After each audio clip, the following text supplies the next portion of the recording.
Hello guys!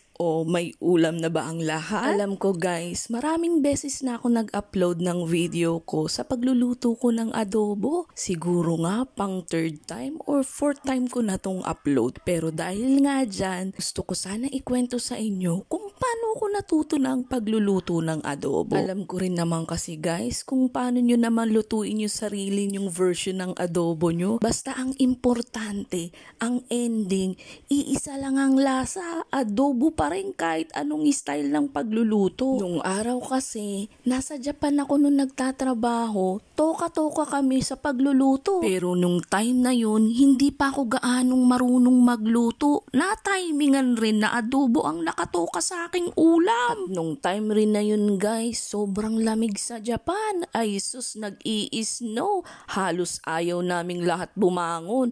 Late na ako nakabangon.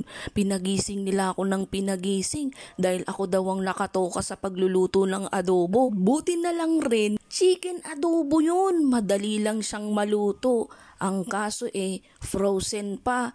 Kaya pinahirapan talaga nila ako. Ay sus, hindi ko alam kung anong uunahin ko. Kaya ang style ko, diniretso ko na lang siya guys. Nilagay ko sa kawali yung chicken, nilagay ko din yung bawang, paminta, suka, toyo, lahat nandun na, saka ko pinakuluan. At nung kumulo, nilagyan ko rin agad ng asukal at paminta. Ayun, tapos na. Sabi nga nila, ang sarap daw ng pagkaluto ko. Pero tsere, hilaw pa pala ang loob ng karning manok.